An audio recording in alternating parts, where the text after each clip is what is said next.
Mesdames, Messieurs, bienvenue. Une vingtaine de mois de la gouvernance talon et beaucoup de nuits blanches pour la Cour constitutionnelle. Elle serait plus que jamais sollicitée. À ce jour, une flopée de recours en inconstitutionnalité devant la haute juridiction. Le plus récent à retenir le souffle, celui d'un citoyen. Roch Maognon à Cora, dans un courrier en date du 12 janvier adressé à la Cour constitutionnelle, il accuse le chef d'État béninois de violation de serment et de haute trahison. Aussi bien la démarche que sa finalité laisse plus d'un sans voix.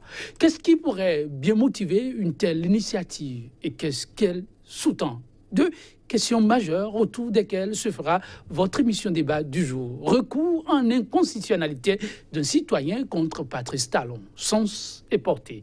Avant de retrouver nos invités pour le décryptage de la portée d'une telle préoccupation, l'essentiel de l'actualité vue par les journaux parus ce jour. La une.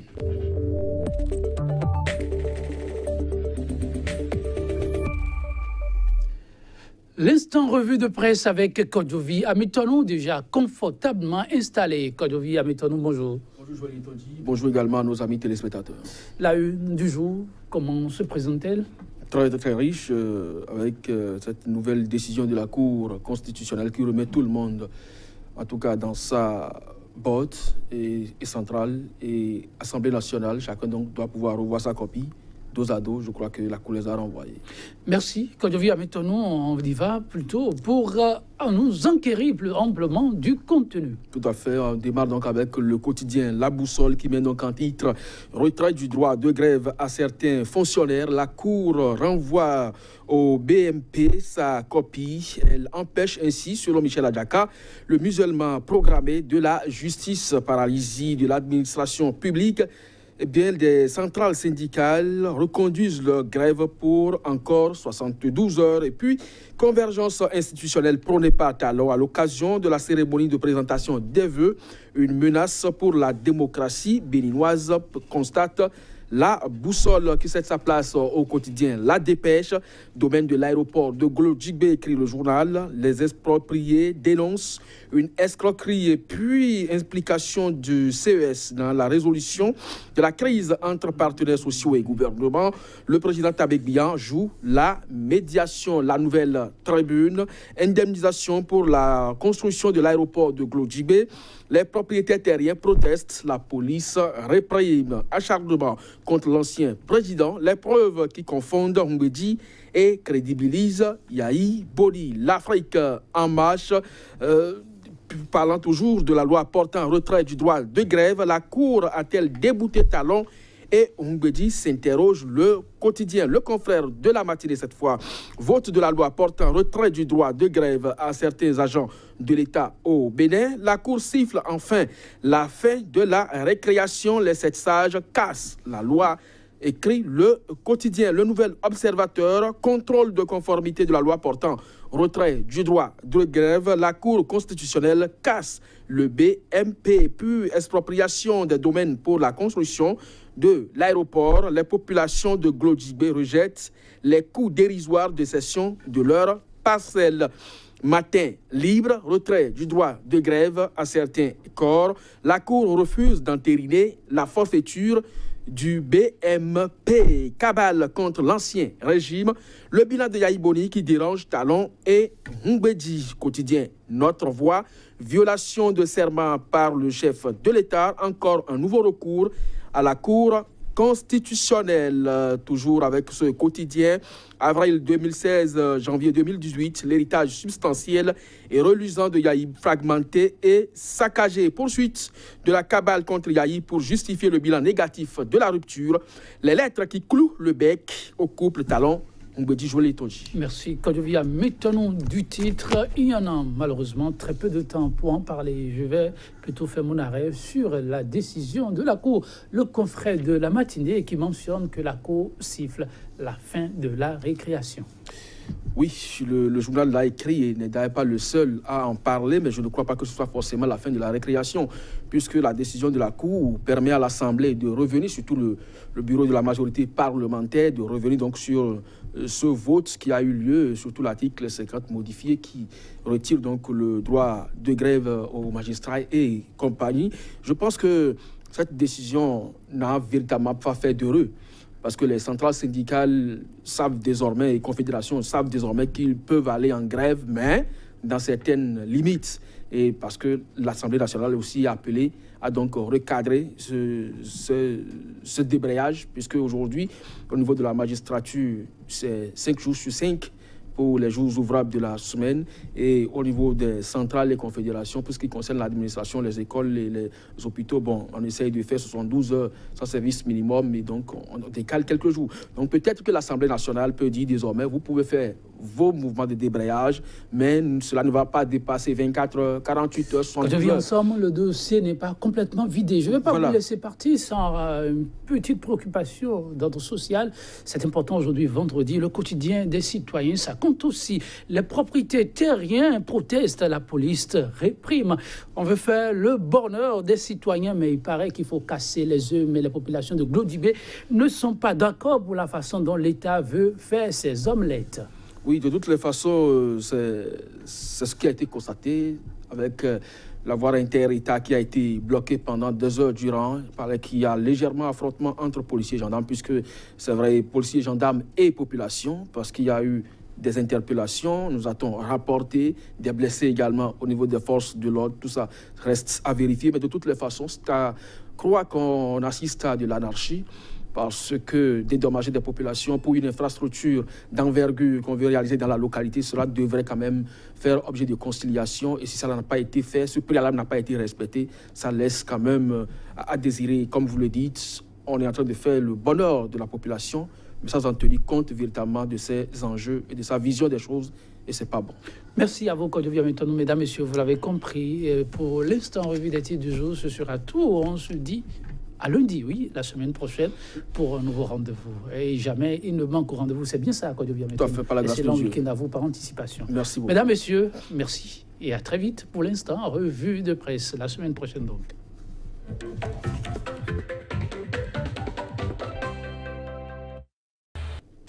Mesdames, Messieurs, bienvenue à votre émission 100% Bénin. Une vingtaine de mois de la gouvernance talent et que de nuit blanche pour la Cour constitutionnelle, dit-on. Sur sa table, beaucoup de sollicitations à ce jour.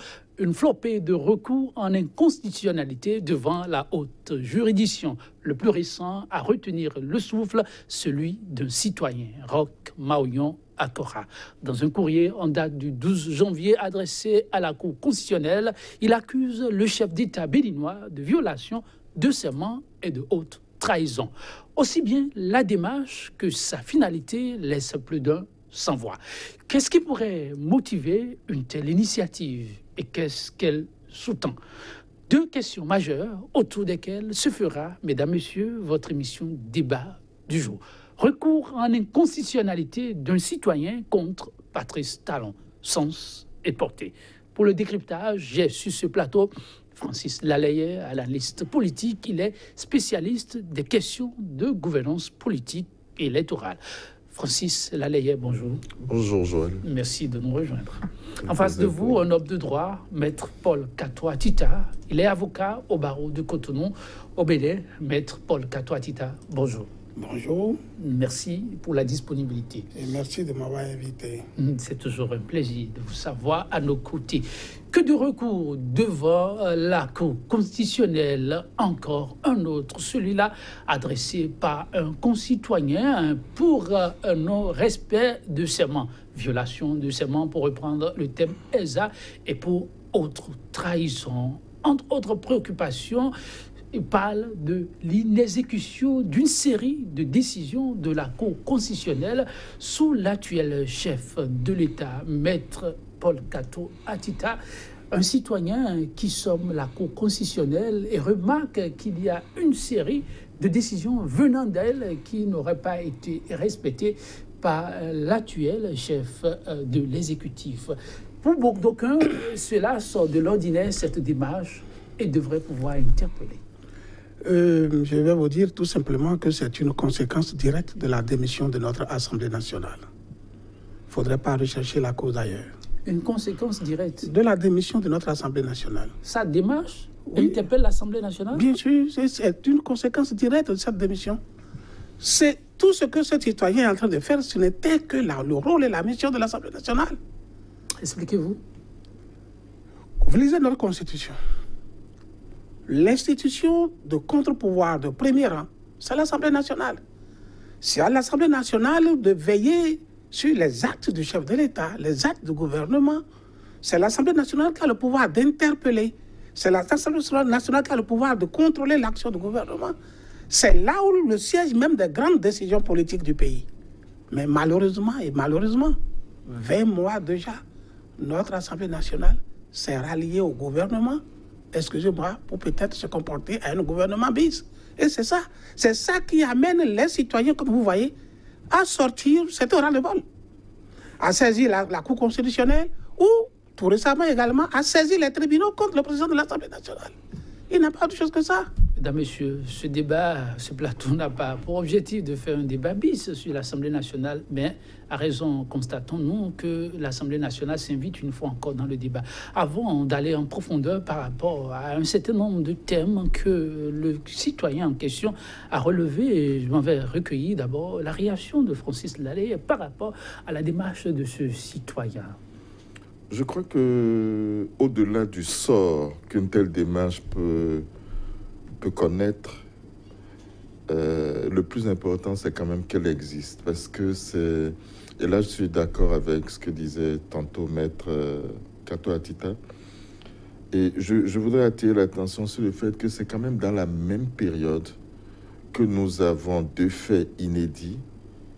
Un citoyen qui saisit la plus haute juridiction de notre pays, je dirais, la gestion constitutionnelle, contre le président de l'Assemblée nationale pour un certain nombre de non-respect des décisions de la Cour constitutionnelle. Et vous avez quelques jours, ou peut-être environ 2 semaines après, un autre citoyen qui saisit la haute juridiction contre le président de la République. C'est quand même 2 faits, c'est pas banal. Et c'est curieux que ça arrive comme un signe des temps. Un signe des temps? Absolument, comme un signe des temps. On est dans une période, malheureusement, où on observe cette espèce de collusion entre les 2 principales institutions. Donc, on parlerait de démission, d'autres parlent de vassalisation, etc., etc. Et les gens ont le sentiment, donc, qu'il n'y a plus de contre-pouvoir réel. Donc, ce n'est pas pour rien que la Cour est davantage sollicitée que par le passé. Parce qu'effectivement, et c'est en ça que je rejoins Maître Kato Atita, si l'Assemblée nationale jouait effectivement son rôle de contre-pouvoir, les gens éprouveraient moins le besoin d'aller vers la Cour constitutionnelle. Les gens ont le sentiment aujourd'hui qu'il n'y a que la Cour qui puisse arrêter un certain nombre de choses qu'ils considèrent comme des dérives. En tout cas, qui sont des choses discutables et même contestables. Donc, pour moi, c'est en ça que ça nous interpelle. C'est vraiment pour moi comme un signe des temps. Et c'est le signe qu'il y a quand même un certain nombre de dysfonctionnements, un certain nombre de choses qui ne vont pas dans le bon sens dans notre pays. Violation répétée de la Constitution, Maître Paul Kato Atita, s'indigne le citoyen en question et demande à ce que force soit restée à la loi. Je vais vous dire quelque chose. Ce citoyen, il force l'admiration. Il force l'admiration parce que il exprime le sentiment, un sentiment généralisé, presque, d'une grande partie des Béninois. Le peuple est abandonné à lui-même. Le peuple ne se retrouve plus dans certaines de ses institutions, dont principalement l'Assemblée nationale. Il ne faut pas se tromper. Je dis même des fois, dans ce on peut considérer comme malheur, entre guillemets, qui arrive aux Béninois aujourd'hui depuis 20 mois, c'est un peu tiré de penser que c'est le gouvernement qui en est le seul responsable ou que c'est le président Talon qui en est le responsable. Je dis des fois même que le président Talon est dans la logique d'une politique gouvernementale. C'est son rôle constitutionnel. Mais il y a un organe prévu pour l'arrêter lorsqu'il doit avoir des déboires. Il y a un organe constitutionnel prévu pour lui dire arrête, stopper, le faire rectifier lorsqu'il doit avoir des déboires. Mais cet organe ne joue pas son rôle. Cet organe se rallie à lui et à deux, ils font le chemin ensemble.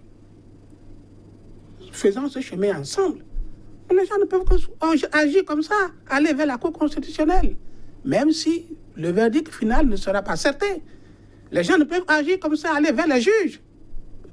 C'est inédit de savoir qu'un Béninois aujourd'hui attrait le président de l'Assemblée nationale devant un juge de droit commun pour question de responsabilité.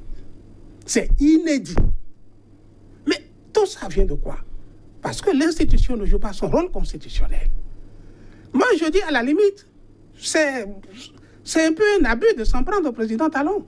La réalité, c'est de s'en prendre à l'Assemblée nationale et de la prier qu'elle revienne à son rôle constitutionnel. C'est tout.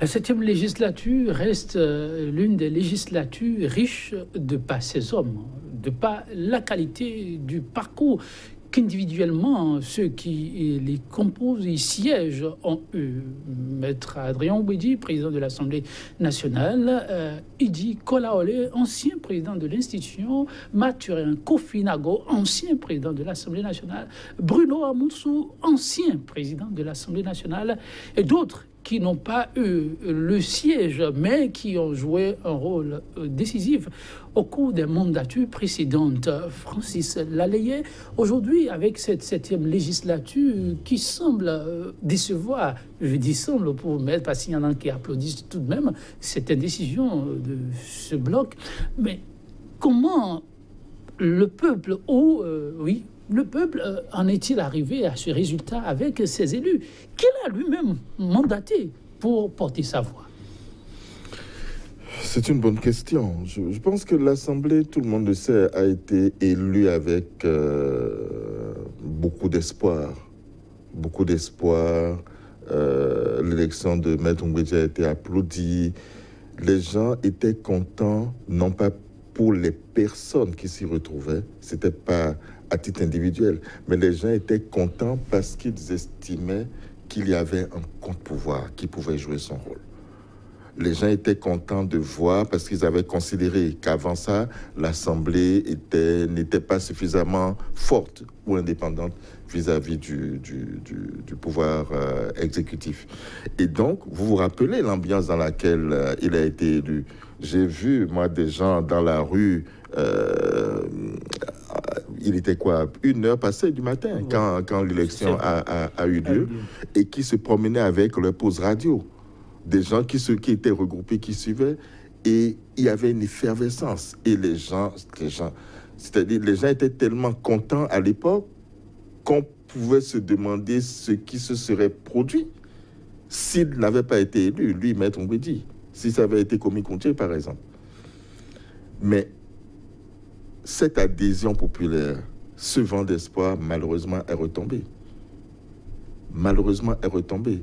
Ça veut dire qu'il y a eu quelque chose qui n'a pas marché et que l'Assemblée n'a pas été au rendez-vous des espoirs qu'elle a pu susciter à un moment donné. Et c'est...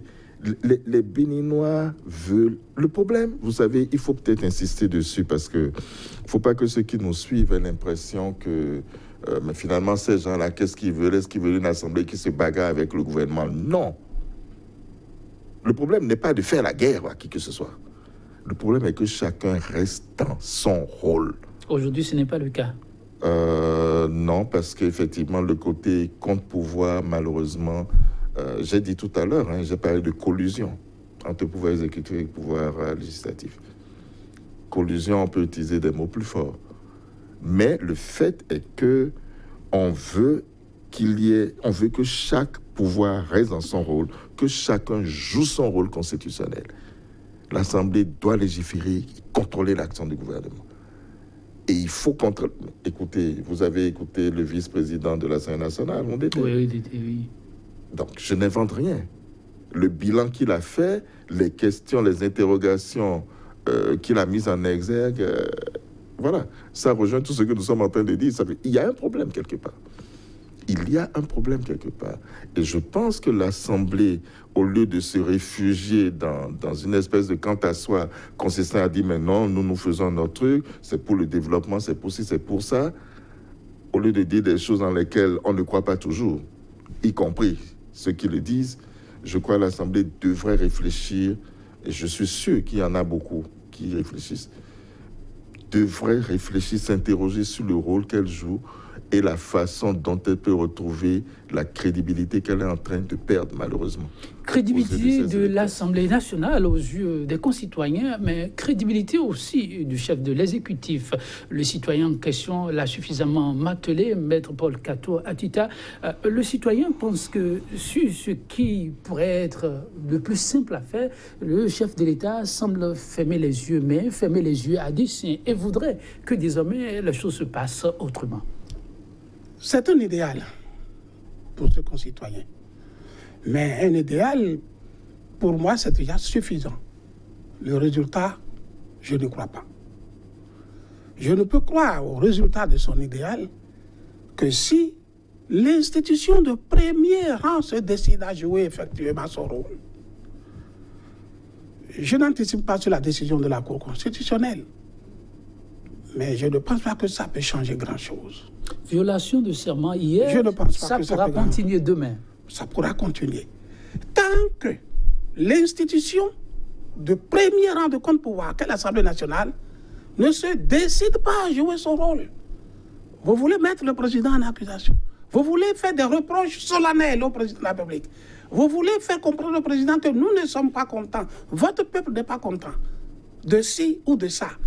Le lieu solennel de le faire savoir, le lieu solennel de dire nous ne sommes pas contents et d'attirer son attention, de même l'inquiéter quelque peu moralement, c'est l'Assemblée nationale. Mais l'Assemblée n'est pas avec le peuple, l'Assemblée est avec lui. Imaginez-vous, depuis 20 mois, le début de la rupture, que le peuple ne se retrouve pas dans le programme de la rupture, dans la politique gouvernementale de la rupture. L'Assemblée n'est jamais venue au secours du peuple, du déguerpissement jusqu'à tout récemment, quelques jours encore. Écoutez le discours, écoutez bien le discours, les vœux des institutions chefs de l'État. Il a quelques 4 ou 5 jours. Vous avez suivi le discours? Est-ce que le peuple se retrouve dans ce discours? Absolument pas. L'Assemblée nationale, tout récemment, vote des lois, retrait de grève. J'ai toujours dit que c'est des provocations. Le peuple ne se retrouve pas dedans. Et c'est l'Assemblée qui fait tout ça. Je dis, ce citoyen, il a eu du courage, il a le mérite, il a innové par une certaine...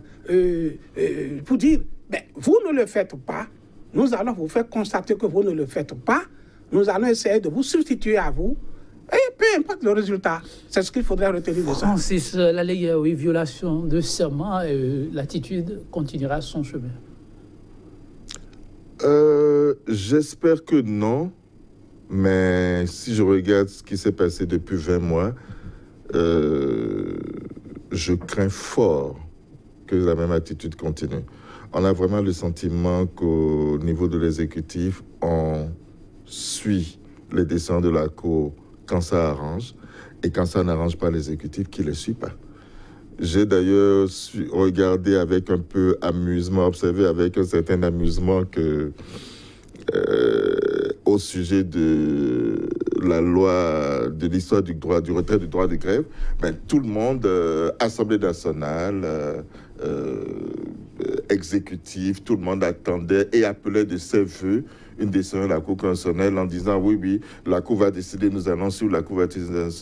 C'est marrant que la Cour retrouve une certaine légitimité aux yeux de ces acteurs qui n'ont pas brillé par le respect qu'ils ont eu pour les décisions de la Cour constitutionnelle. L'Assemblée n'a toujours pas exécuté la décision de la Cour constitutionnelle sur le COSLEPI, jusqu'au moment où nous parlons. C'est vrai. Ça n'a pas été fait. Le président de la République, vous le rappelez tout à l'heure à travers le recours de ce citoyen a le mérite de récapituler une série de décisions de la Cour constitutionnelle sur lesquelles le président de la République est resté totalement muet et a continué dans la logique qui était la sienne. Donc, on n'a pas le sentiment, Vous savez, comme disait l'auteur célèbre, il n'y a pas de démocratie, il y a des démocrates. Il n'y a pas de démocratie, il y a des démocrates. Ou vous êtes démocrate ou vous ne l'êtes pas. Le problème n'est pas qu'il y ait un cadre, qu'il y ait des institutions, etc. Le problème, c'est que nous soyons démocrates déjà, chacun dans sa tête, que chacun s'oblige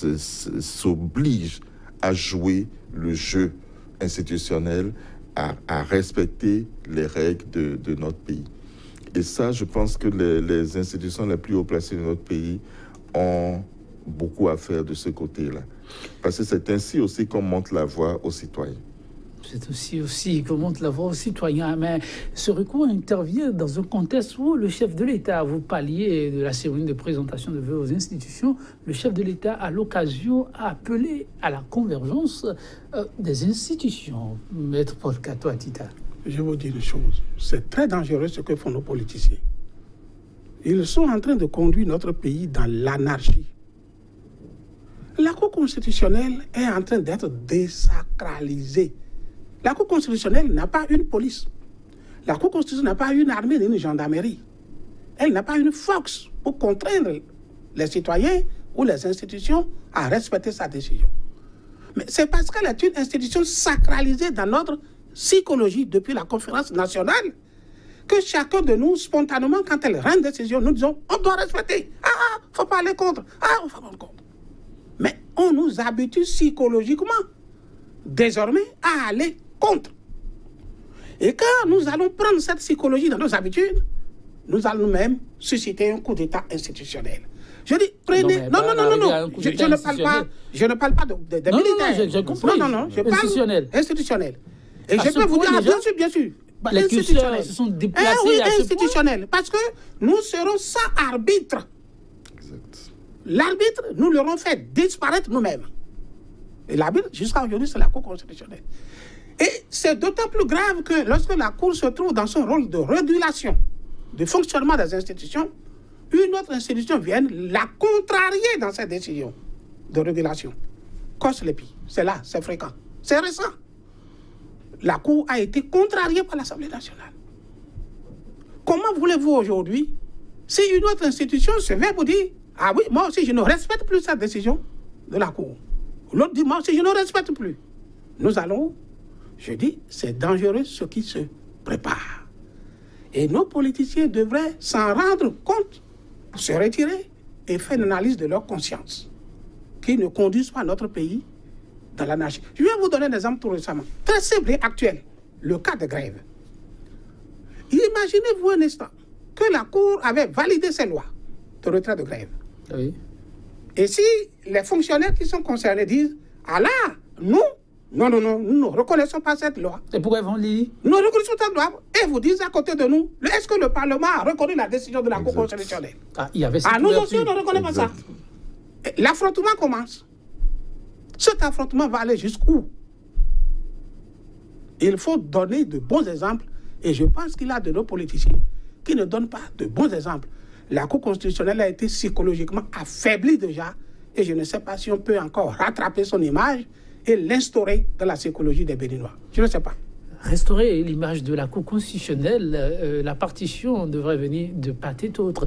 Mais pour ce qui se joue actuellement, Francis Laleye, pensez-vous qu'il soit possible d'en arriver à éviter que désormais ce soit les citoyens qui rappellent à l'attention collective ce qui doit être fait dans la cité? Tant que la situation actuelle va perdurer, avec le sentiment que les institutions soit sortent de leur rôle, soit refusent de jouer leur rôle jusqu'au bout, au nom d'intérêts partisans, d'intérêts politiciens, je ne dis pas politique, mais politiciens, les citoyens vont continuer à faire ça. Et je dois dire que l'attitude de ces citoyens a quelque chose de négatif et quelque chose de positif. L'aspect négatif, ou négatif n'est pas vraiment le mot, l'aspect regrettable, c'est que ce soit à des citoyens, comme dans le cas du président de l'Assemblée nationale aussi, du recours contre le président de l'Assemblée nationale, que ce soit à des citoyens d'interpeller les autorités, les plus hautes autorités de notre pays sur la non-observance des dispositions constitutionnelles. Que ce soit des citoyens de base qui se sentent obligés de dire, Monsieur le Président de la République, au nom de votre serment, au nom des règles qui régissent notre État, vous auriez dû faire telle chose, parce que c'est prévu comme ça, vous ne le faites pas. Monsieur le Président de l'Assemblée nationale, vous auriez dû faire telle chose. Vous, à travers vous, l'Assemblée nationale aurait dû faire telle chose. Et vous ne le faites pas. C'est ça que ça a de triste. Que ce soit des citoyens, de simples citoyens, qui soient obligés d'interpeller, alors que la logique voudrait que ce soit plutôt les plus hautes autorités de l'État qui disent « Ah non, citoyens, suivez la loi, nous sommes dans un état de droit, respectez ci, respectez ça, etc. etc. » Quitte à utiliser la force pour les contraindre, justement. Donc désormais, il y a une inversion de rôle? Mais malheureusement. Et c'est pourquoi je disais tout à l'heure, signe des temps, je disais, c'est des choses qui parlent par rapport au contexte sociopolitique dans lequel nous nous trouvons. Donc ça, c'est vraiment l'aspect que je qualifiais de négatif, l'aspect de regrettable. Donc ce n'est pas négatif par rapport aux citoyens, mais par rapport à ce qui est exprimé. L'aspect positif, en revanche, c'est quand même qu'on peut se réjouir de ce que les citoyens sont, et j'avais envie de dire, si je voulais être un peu provocateur, je dirais, les citoyens semblent encore plus conscients, malheureusement, que les principaux acteurs de notre État, de l'importance de respecter les droits et devoirs, de l'importance de respecter les règles. Ce que je trouve positif ici, en fait, c'est le fait que les citoyens soient plus conscients de leur rôle, puissent se rendre compte de l'importance de ce qui se joue et puissent se dire non, moi, même comme citoyen, je peux, en utilisant mes droits, en utilisant les lois qui existent, je peux interpeller tel acteur politique, fût-il le chef de l'État. Je peux interpeller le président de l'Assemblée nationale. On peut parler de la manière, on peut parler de la forme, on peut parler... Mais encore une fois, pour moi, ce n'est pas la forme qui est le plus important ici, c'est le contenu. Et ce contenu va au-delà du sort. C'est-à-dire que on pourra dire de toute façon, ces recours n'aboutissent à rien, ces recours ne peuvent pas donner de résultats ou ne donnent pas de résultats. La décision va être prise à un moment ou à un autre. Si même dans ce cas-là, où ça ne donnerait aucun résultat, le problème qui est posé demeure. Et c'est sur ça qu'il faut réfléchir. Conscience, moralité, éthique, ce sont là des données qui semblent s'inviter aussi au cœur de la préoccupation ainsi soulevée Maître Paul Kato-Atita. Et quand on parle aujourd'hui d'éthique, on a aussi comme l'impression que l'équipe dirigeante a les armes pour pouvoir réussir sur ce front. On se rappelle Irénée Koupaki, qui a été le chantre de l'éthique, qui invitait le peuple à revenir à cet essentiel qui semble déserter de plus en plus le forum. On peut alors s'interroger, de par sa position, de savoir ce qui se passe pour que aussi cette notion soit absente. Je vais faire une remarque. Nos hommes politiques, de plus en plus, donnent l'impression de se carter de ce que chaque être humain devrait avoir de plus cher. De plus cher, de ce que chaque être devrait avoir de plus cher. C'est-à-dire la dignité de soi. La dignité de soi. La dignité de soi, accepter de dire je préfère rester dans ce qui est de la droiture humaine, de la droiture sociale, que de me lancer dans des déviances, parce que tout simplement, je suis dans le besoin de confort, le confort matériel, que l'on trouve facilement dans le monde politique. Et ce confort matériel, on le trouve très souvent lorsqu'on est au niveau de ceux qui sont au pouvoir. Et je suis convaincu que ce n'est que cette déviance vers ce confort qui est la cause de tout ce que nous vivons. Parce que tous nos acteurs politiques savent très bien ce qu'ils doivent faire. Ils savent très bien ce dont leur peuple a besoin, les populations ont besoin. Ils savent très bien ce qui va du sens de l'humain. Mais ils ne le font pas. Il n'y a pas autre explication que ça. On dit il faut être à la mouvance pour avoir tel avantage. Il faut être à la mouvance pour espérer être candidat aux élections législatives, communales, etc., sur telle liste, tout ça, avoir des facilités. Il faut être à la mouvance lorsque vous avez des dossiers en cachette pour qu'on ne vienne pas vous chercher et vous conduire à la police. C'est des déviances. Nous devons refaire une culture qui puisse remettre nos hommes politiques sur la voie de la droiture. Nous devons faire en sorte que ceux qui doivent gouverner le pays, quel que soit le niveau, soient des gens qui ont eu conscience de ce qui va dans la morale humaine. Pour le moment, vraiment, nous en sommes très loin. Très loin. Quand on le dit que pour l'instant, on en est très loin, est-ce qu'il ne faut pas mettre aussi un peu de gants? Parce que, justement, le chantre de la rupture pour un nouveau départ, je vais parler de l'actuel chef de l'exécutif, l'a martelé chaque fois. Et c'est aussi la raison d'être de la lutte contre la corruption. Il a aussi dit que ce n'est pas possible de pouvoir réussir sa vie sans se mettre à l'œuvre, d'où l'appel aux travailleurs pour se mettre à l'œuvre, mouiller confortablement le maillot, maître Paul Katoa-Tita. Vous savez, je surprends parfois par quelques extraits de mes analyses.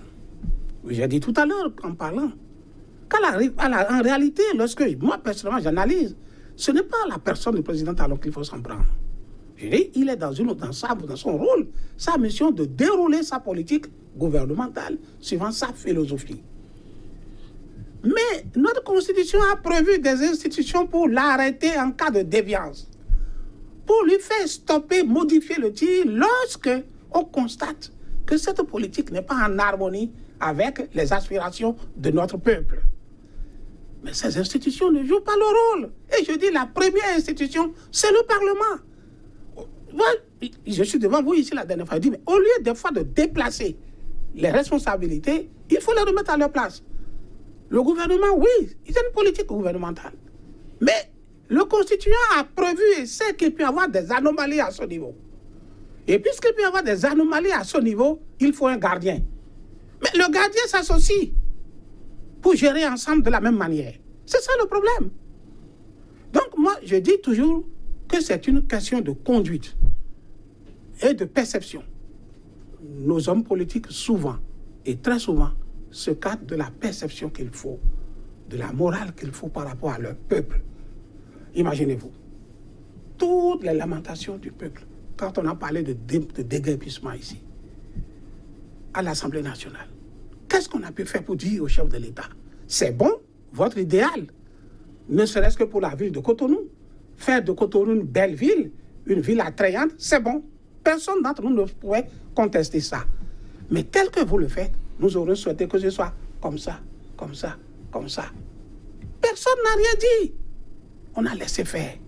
Parce que si on se permettait de parler, de dire quelque chose, on pouvait se voir exclu, suspecté et mis à l'écart du groupe.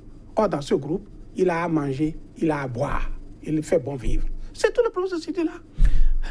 Décidément, Francis Lallier, ça devient plus sérieux que tout autour de il y a à manger, il y a à boire, mais que pour soi, pas pour le grand nombre qu'on est censé représenter. Et là, quelle porte de sortie en définitive? Porte de sortie, bonne question. Je crois qu'à ce niveau-là, c'est surtout la conscience individuelle qui joue. La conscience individuelle et le courage. Le courage qui est peut-être la chose qui manque le plus depuis 20 mois à notre classe politique.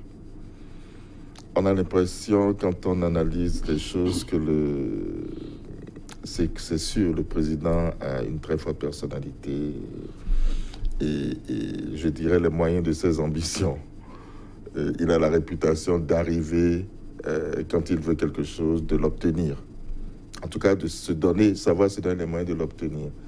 Et donc, on sent un mélange de crainte, un mélange de... Est-ce que je vais dire de lâcheté, de manque de courage?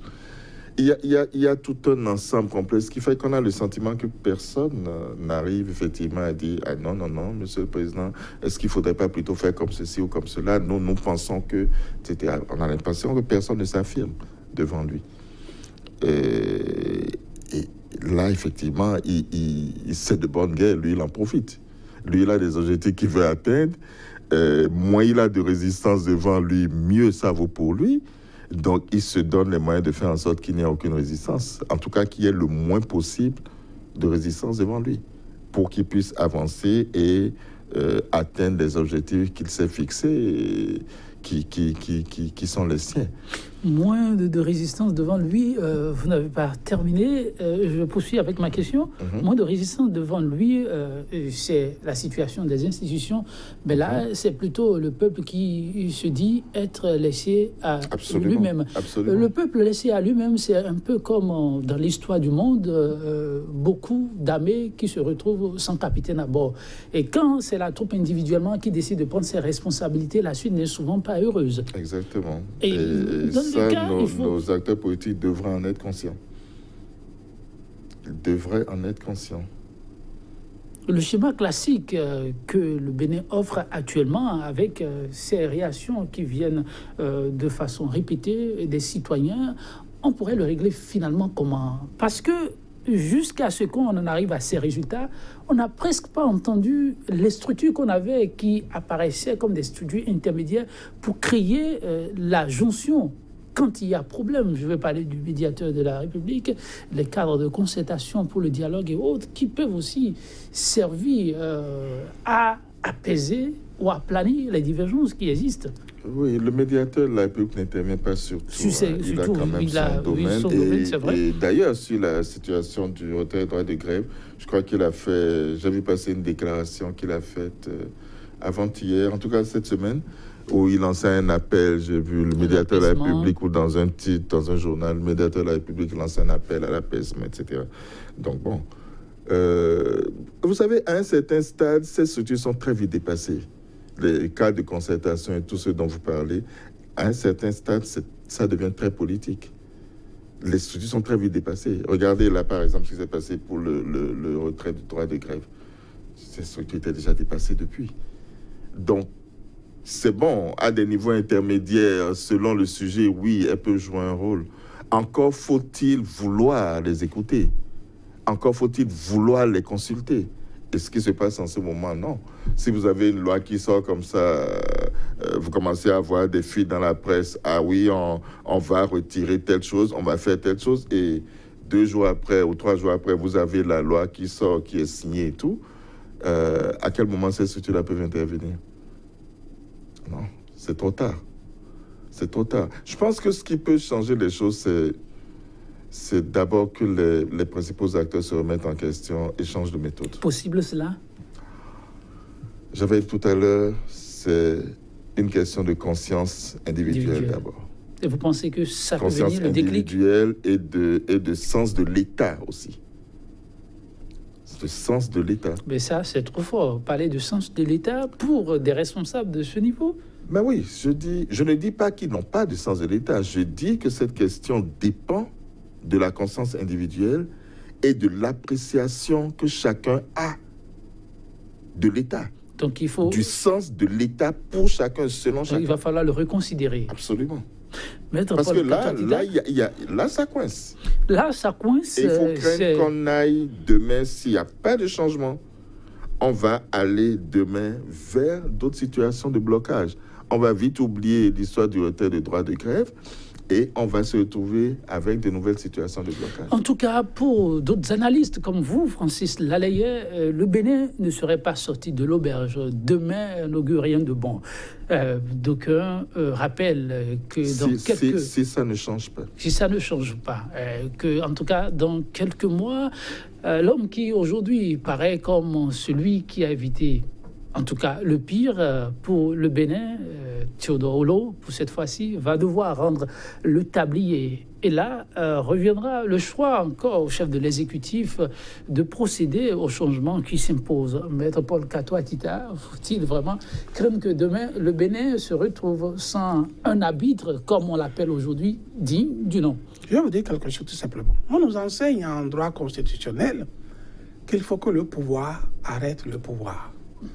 Mais pour que le pouvoir arrête le pouvoir, ça dépend des hommes. Malheureusement, je l'ai dit, les politiciens béninois ne sont pas encore toujours prêts d'arrêter le pouvoir. Et ce que vous dites, c'est inquiétant pour l'avenir. Imaginez-vous, je ne suis plus Soleil FM dans le secteur de Cotonou et autres, je ne sais plus. Je ne sais pas si ça marche encore toujours, depuis les affaires de Bro. Je peux vous confirmer, oui, la brouillade se poursuit. Oui. Bon. Et face à ça, l'institution qui doit réguler, qui doit clarifier, taper la main sur la table, faire tapage, dit je ne suis pas d'accord, la HAC ne dit rien. Il faut voir analyser les choses. Dit non, ne dit non, rien. non, non, ne dit rien. D'y être un peu Est-ce dépassé. que comment sur le territoire béninois, il peut avoir cette situation depuis 3, 4, 5 mois? Et aucun technicien béninois, aucun scientifique béninois, on va dire qu'il n'en a pas. Il n'en a pas à Bénin Télécom, il n'en a pas dans nos structures, il n'en a pas dans l'armée, où il a plein d'officiers formés en radio-télécommunication pour identifier d'où ça vient et mettre fin à ça. Ce n'est pas possible. Et poursuivez. Imaginez-vous, on parle des lois sur les droits de grève. Les députés auraient pu dire au chef de l'État, ce n'était pas faisable. Vous prenez les magistrats, par exemple. Ils devraient pouvoir lui dire, depuis 20 mois ou 21 mois que vous êtes là, ils n'ont plus fait de grève. Ils se sont auto-régulés. Le travail marche bien. Il n'a pas de pratique depuis 20 mois de grève en leur sein. Pourquoi irons-nous les provoquer? Lorsque eux-mêmes travaillent normalement et se sont auto-régulés. C'est une provocation. C'est pourquoi je parle de provocation. C'est des gens qui, depuis qu'ils sont là, depuis 21 mois ou 22 mois, n'ont plus rien fait de ça. Le président de Namab l'a expliqué à Diaka, il dit, la seule fois que nous sommes allés en grève sous le régime de la rupture, c'est quand on nous a retiré nos tickets valeurs. Nous avions demandé, ils n'ont pas voulu. Nous sommes obligés d'aller en grève. Et après 2 ou 3 jours, ils nous ont satisfaits et aussitôt la grève est terminée. C'est largement suffisant. On ne parle de retrait. La problématique de retrait d'un droit ne se pose que lorsqu'on n'est pas en mesure de faire face à un abus qui devient récurrent. Autre palier. Qui devient récurrent. Et ça, depuis 20 mois, le corps de magistrats béninois n'a plus connu ça. Prenez le corps des greffiers. Ça, c'est de la déloyauté, ce qui s'est passé au niveau de l'Assemblée nationale.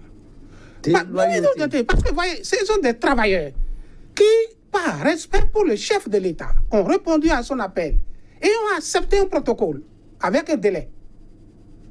Et le jour où on doit, le terme, pour leur donner satisfaction, ils sont surpris de constater qu'on vote une loi, on leur retire le droit de grève au lieu de leur donner satisfaction. Les députés auraient pu dire au chef de l'État, la démarche n'est pas bonne. Sur le plan de loyauté, ce n'est pas bon. Vous êtes le premier responsable, ils vous ont respecté, ils se sont inclinés à votre désir et on ne peut pas faire ça. Une fois encore, l'éthique est là. Ça a fait défaut. On a provoqué une situation. Heureusement que la Cour est là, la riposte généralisée qui a débordé le cadre de ces 2 corps-là et qui s'élargit dans tous les autres corps de la nation. Parce que tout simplement, il avait déjà un ras-le-bol généralisé à la base. Oui. Je vais vous dire une chose, mon impression.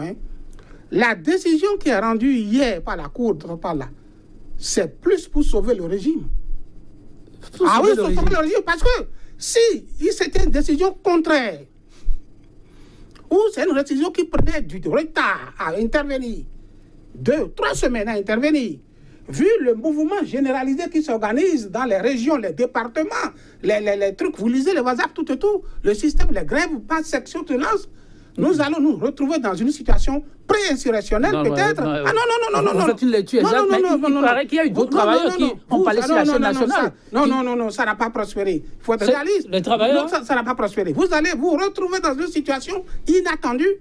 La motivation qui est aujourd'hui retrait du droit de grève va se métamorphoser en d'autres revendications. Et vous passerez progressivement d'une revendication, peut-être aujourd'hui strictement professionnelle, à des revendications politiques. Et nous allons tomber dans une anarchie. Donc on a évité le pire de justesse. Je dis, la Cour, par sa décision, a rendu service au régime. Et vous revenez à ma question. Oui, cette Cour a un visage. Non, on ne le dira jamais assez, oui. Théodore Lo. Demain, l'homme ne sera plus là. Il sera question de renouveler cette instance-là. Et pour cette Béninois, il faut craindre. Si la politique actuelle évolue dans la même logique, la logique de s'associer des institutions qui auraient dû jouer le rôle de contre-pouvoir deviennent des institutions bis, connaissent, jumelles, et que la Cour elle-même venait à se retrouver à sa tête. Un responsable jumeau de gouvernement, c'est le décor. Francis Laleye, bon, je préfère ne pas entendre ce que Katoatita a dit vers la fin. Oui, c'est imparable. Théodore Lo va devoir passer la main dans quelques mois. Pour certains Béninois, il faut encore là croiser les doigts parce que l'arbitrage risque de manquer. Est-ce qu'on ne fait pas un peu trop dans l'exagération? Oui et non. Oui, parce que le risque est réel. Oui, parce qu'effectivement, on sent d'ailleurs depuis l'histoire de la révision avortée de la Constitution, c'est un peu comme si on avait dit en des termes à peine différents, ben écoutez, on va attendre que la Cour change et puis on va revenir sur cette histoire-là et on verra bien cette fois-ci. Donc on sent bien que la Cour est l'institution qui échappe encore complètement, ou en tout cas dans une large mesure à l'exécutif. Et donc on peut s'inquiéter. Mais je crois que si vous parlez au professeur Théodore Lo lui-même et qu'il voulait vous répondre, il vous dirait, oui, mais je ne suis pas seul à la Cour, nous sommes 7. Et le président n'a pas 2 voix, le président a 1 voix comme les autres. Mais sa personnalité compte, c'est sûr. Sa personnalité compte. Je suis optimiste malgré tout. Pourquoi? Non pas parce que le gouvernement ne tentera pas de faire ce qu'on craint. Si je m'en tiens à ce que je l'ai vu faire jusqu'à présent et qu'on a tous pu constater, eh bien, je peux m'attendre à ce qu'il fasse pareil pour la Cour. Et plus encore pour la Cour que pour les autres, parce que c'est l'institution capitale. C'est la seule institution qui, aujourd'hui, serve de contrepoids, de contre-pouvoir, aujourd'hui, même par défaut. Mais je reste optimiste, pourquoi? Le président Kérékou a été le premier dans ce pays à réussir à composer toute la Cour constitutionnelle. Tout à fait. Ça ne lui a pas réussi. Le président Yahi, par la suite, a réussi à faire la même chose. Ça ne lui a pas réussi. Le président Talon fera peut-être la même chose, ça ne lui réussira pas. Donc il faut rester optimiste pour le Bénin. Je pense qu'il faut rester optimiste et, encore une fois, la conscience individuelle, le sens de l'État, on y revient. Merci. De chacun des acteurs compte à ce moment-là. Oui. Katoatita, qu'avez-vous envie de dire avant que je mette un terme à cette émission définitivement? Je ne suis pas tout à fait d'avis avec cette analyse. J'ai l'impression, c'est ce que je remarque, que quand le président Talon veut quelque chose, il l'obtient toujours, il fait tout pour l'obtenir. Il a une emprise que je n'arrive pas encore à m'expliquer sur les hommes politiques actuels du Bénin. Il a une emprise que je n'arrive pas encore à m'expliquer sur la psychologie d'un certain nombre de cadres béninois. De sorte que j'ai des craintes pour la suite par rapport à la Cour constitutionnelle. L'indépendance de cette Cour, absolue ou relative, observée jusqu'à maintenant, j'ai des craintes que cela ne soit véritablement assuré. S'il le veut, parce que jusqu'à maintenant, rien ne lui échappe. Je n'arrive pas à m'expliquer ça. Les présidents Kérékou, les présidents Soglo, le président Yaïboni 30 secondes. n'ont pas pu avoir cette maîtrise. Votre mot sera quoi? L'analyste politique a envie de réagir parce que vous avez dit des choses qui l'interpellent et c'est vrai, mais malheureusement, il ne pourra pas réagir. Qu'avez-vous envie de dire très rapidement? Très rapidement, c'est important. très rapidement, oui. C'est d'espérer tout simplement que nos hommes politiques reviennent à de bons sentiments. Merci beaucoup. Oui, très rapidement, vous voulez compléter? Je suis tout à fait d'accord sur les dangers que vous mettez en exergue. Et quand je dis ça n'a pas réussi au président Kérékou, par exemple, ce n'est pas qu'il n'a pas réussi à contrôler la Cour. À un moment donné, il a réussi à contrôler la Cour, mais pas jusqu'au bout. C'est-à-dire que, et c'est peut-être le même scénario qui va se passer. C'est-à-dire que, dans un premier temps, les gens arrivent à faire ce que vous voulez, et puis peut-être après, à force de conscience, à force de situation, ils vont faire. Maintenant, la dernière chose que je voudrais dire, le président lui-même a intérêt à avoir une cour qui ne soit pas déséquilibrée. Parce que si jamais on arrive dans la situation où les dangers qu'il a mis en exergue tout à l'heure sont bien réels, si la décision de la cour avait été dans un autre sens, la situation qu'on a vécue, là, qu'on a commencé à vivre, on ne l'a pas retrouvée depuis 1989. Et c'est la situation qui a conduit au départ de l'ancien régime. Donc, je veux dire qu'il a intérêt, l'exécutif a intérêt à faire en sorte qu'il y ait... Vous voyez, en ce moment, au niveau sociopolitique, la Cour constitutionnelle joue un peu un rôle de soupape. Merci Francis, merci à vous. Kato Atita, mesdames, messieurs, toutes nos excuses, on est obligé de mettre un thème à l'émission du jour. 100% Bénin, demain c'est un autre jour, avec le même entrain, un autre plateau, comme vous l'aimez. 100% Bénin, l'auteur, compositeur, interprète français Serge Gainsbourg. Avant, on dit mettre définitivement un thème qui ne s'est jamais laissé enchaîner, ne sera jamais ce qu'est la liberté. Merci pour votre aimable attention. À très vite.